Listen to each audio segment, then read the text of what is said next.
नमस्कार. आज आपण एका खूप महत्वाच्या आणि खरं तर खोलवर विचार करायला लावणाऱ्या संकल्पनेबद्दल बोलणार आहोत. ती म्हणजे वसुधैव कुटुंबकम. या विचाराचा सखोल अभ्यास करण्यासाठी आपण विद्यावाचस्पती विद्यानंद यांच्या वसुधैव कुटुंबकम मानवतेचा सर्वोच्च विचार या नावाच्या लेखनातील काही महत्वाचे मुद्दे वापरणार आहोत. आजच्या आपल्या चर्चेचा उद्देश अगदी स्पष्ट आहे. ही जी प्राचीन भारतीय संकल्पना आहे तिचा नेमका अर्थ काय, त्याचं मूळ काय आहे आणि सगळ्यात महत्त्वाचं म्हणजे विद्यानंद यांच्या लेखनाच्या आधारावर आजच्या जगात या विचाराची उपयुक्तता, त्याची प्रासंगिकता काय आहे हे समजून घेणं.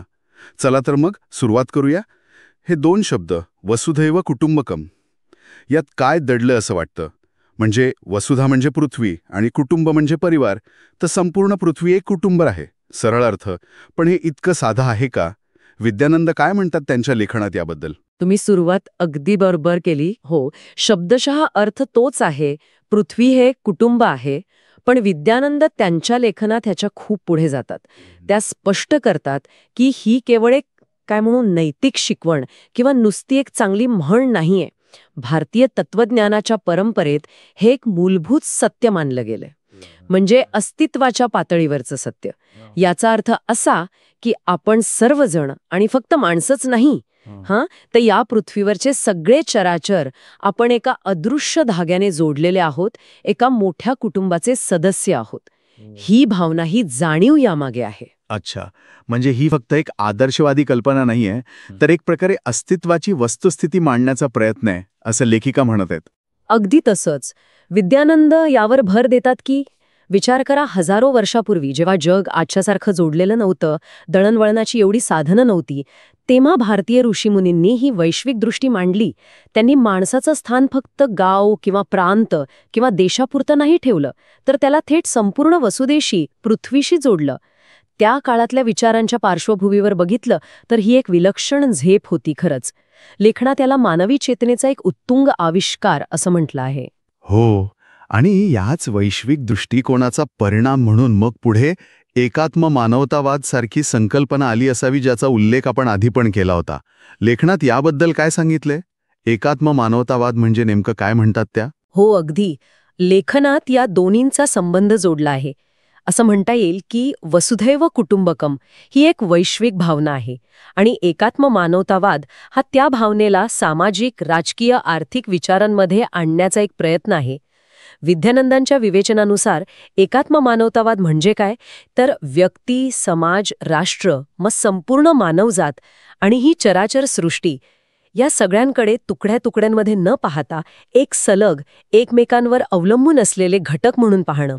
यात मी पेक्षा आपण किंवा आम्ही या भावनेला म्हणजे सामूहिकतेला प्राधान्य आहे, पण याचा अर्थ व्यक्तीचा स्वातंत्र्य नाकारलेला नाही.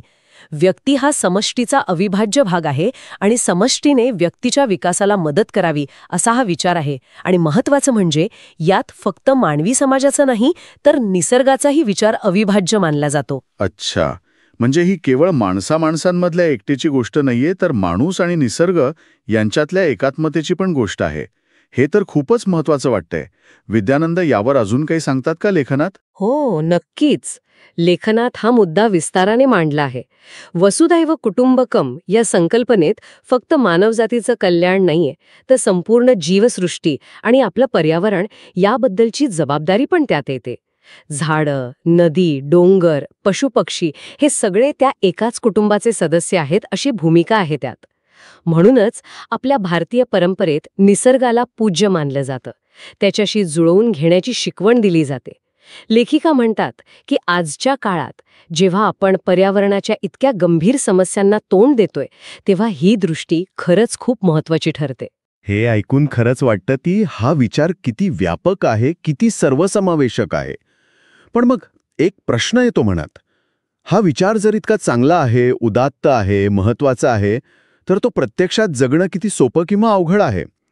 लेखनात म्हटलंय तसं हे केवळ तत्वज्ञान नाही, तर जगण्याची पद्धत आहे. याचा नेमका अर्थ काय घ्यायचा? याचा अर्थ असा की ही संकल्पना फक्त पुस्तकात किंवा भाषणात राहून चालणार नाही. ती आपल्या रोजच्या वागण्यात, आपल्या निर्णयात, आपल्या दृष्टिकोनात उतरायला हवी. विद्यानंद लिहितात की जात, धर्म, वंश, भाषा, लिंग, राष्ट्रीयत्व अशा कोणत्याही कारणावरून माणसांमध्ये फरक करणं, त्यांना कमी लेखणं, हे वसुधैव कुटुंबकमच्या तत्वाच्या अगदी विरुद्ध आहे. पण जगात तर इतके भेद आहेत, संघर्ष आहेत. मग हे भेद ओलांडून बंधुत्वाची भावना निर्माण कशी करायची? लेखनात यावर काही मार्गदर्शन आहे का? काही दिशा मिळते का? लेखनात असं म्हटलं आहे की याची सुरुवात स्वतःपासूनच करावी लागते. आपल्या मनात इतरांबद्दल सहानुभूती, करुणा आणि त्यांना स्वीकारण्याची भावना वाढवणं गरजेचं आहे. जेव्हा आपण स्वतःला दुसऱ्याच्या जागी ठेवून बघतो, त्यांच्या सुखदुःखांशी स्वतःला जोडून घेतो, तेव्हा ते भेदांचे अडथळे आपोआप कमी व्हायला लागतात. विद्यानंद म्हणतात की शिक्षण, संवाद, सांस्कृतिक आदानप्रदान यातून ही प्रक्रिया सोपी होऊ शकते. पण सगळ्यात महत्त्वाचा आहे तो जाणीवपूर्वक केलेला वैयक्तिक प्रयत्न, इतरांना समजून घेण्याचा प्रयत्न, त्यांच्याबद्दलचे आपले पूर्वग्रह बाजूला ठेवण्याचा प्रयत्न. म्हणजे हा एक सतत चालणारा प्रवास आहे, आतूनही आणि बाहेरूनही. केवळ दुसऱ्यांना सांगण्यापेक्षा स्वतःच्या वागणुकीतून ते दाखवून देणं जास्त महत्त्वाचं आहे. अगदी बरोबर. आणि हा प्रवास फक्त व्यक्तीपुरता नाहीये, समाजाने, राष्ट्रांनी सुद्धा आपल्या धोरणांमध्ये, आंतरराष्ट्रीय संबंधांमध्ये हा विचार आणण्याची गरज आहे, असं लेखिका सुचवतात. उदाहरणार्थ, जागतिक स्तरावर सहकार्य वाढवणं, एकमेकांच्या अडचणींमध्ये मदत करणं, आपल्याकडे जी साधनसंपत्ती आहे तिचं न्याय्य वाटप करणं, या सगळ्या कृती वसुधैव कुटुंबकम या भावनेला बळ देतात. आणि इथेच मग आजच्या काळात या विचाराची उपयुक्तता काय, हा प्रश्न येतो.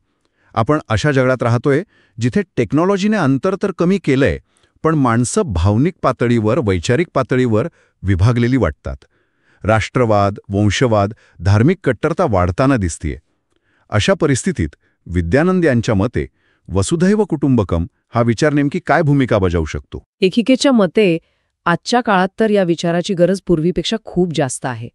जे मोठे जागतिक प्रश्न आज आपल्यासमोर आहेत, म्हणजे बघा, हवामान बदल असेल, महामारी, दहशतवाद, निर्वासितांचे प्रश्न, आर्थिक विषमता, यांचं स्वरूपच असं आहे की कोणतंही एक राष्ट्र ते एकट्यानं सोडवू शकत नाही. यासाठी जागतिक सहकार्याची, एकत्र प्रयत्नांची गरज आहे. आणि हे सहकार्य तेव्हाच शक्य होतं जेव्हा आपण एकमेकांना स्पर्धक किंवा शत्रू नाही, तर एकाच कुटुंबाचं सदस्य मानतो. म्हणजे असं म्हणता येईल की ही संकल्पना जागतिक समस्यांवर उपाय शोधण्यासाठी एक नैतिक आणि वैचारिक आधार पुरवते. हो, विद्यानंद नेमकं हेच मांडतात. त्या म्हणतात की वसुधैव कुटुंबकम आपल्याला आठवण करून देतं की आपलं भलं एकमेकांशी जोडलेलं आहे. कुटुंबाच्या एका भागाचं नुकसान झालं तर त्याचा परिणाम अंतिमतः संपूर्ण कुटुंबावर होतो. त्यामुळे आपला संकुचित स्वार्थ बाजूला ठेवून मोठ्या हिताचा विचार करण्याची प्रेरणा यातून मिळते. लेखनात हवामान बदलाचं उदाहरण दिलंय. कार्बन उत्सर्जन एका देशात होतं, पण त्याचे परिणाम संपूर्ण जगाला भोगावे लागतात. बरोबर. मग यावर उपाय शोधायचा असेल तर सगळ्या राष्ट्रांनी एकत्र यायला हवं, आपल्या पृथ्वीसाठी जबाबदारी घ्यायला हवी. ही जबाबदारीची भावना वसुधैव कुटुंबकम मधून येते. पण हे सगळं ऐकायला खूप आदर्शवादी वाटतं. जगात सत्ता स्पर्धा आहेत, आर्थिक हितसंबंध आहेत. अशावेळी राष्ट्रांनी किंवा लोकांनी खरोखरच हा विचार प्रत्यक्षात आणावा, यासाठी काय करता येईल? म्हणजे नुसता विचार चांगला आहे म्हणून तो स्वीकारला जाईलच असं नाही ना. लेखिकेने या व्यावहारिक अडचणींवर काही भाष्य केलं आहे का? हो, लेखनात या व्यावहारिक बाजूचाही विचार नक्कीच केला आहे. विद्यानंद मान्य करतात की हा प्रवास सोपा नाहीये. अनेक वर्षांचे किंबहुना शतकांचे पूर्वग्रह, अविश्वास, संघर्ष हे सगळं यात अडथळा आणतं. पण त्या सुचवतात की सुरुवात लहान पावलांनी होऊ शकते. म्हणजे आपल्या स्थानिक पातळीवर समाजामध्ये सलोखा वाढवणं असेल, शिक्षण अभ्यासक्रमात वैश्विक मूल्यांचा समावेश करणं असेल, आंतरराष्ट्रीय स्तरावर सांस्कृतिक आणि शैक्षणिक देवाणघेवाणीला प्रोत्साहन देणं, प्रसारमाध्यमांनी सकारात्मक आणि जोडणाऱ्या गोष्टींवर जास्त भर देणं, असे अनेक मार्ग आहेत. आणि सगळ्यात महत्त्वाचं म्हणजे हा विचार फक्त सरकारांपुरता मर्यादित न ठेवता तो लोकांच्या पातळीवर रुजायला हवा.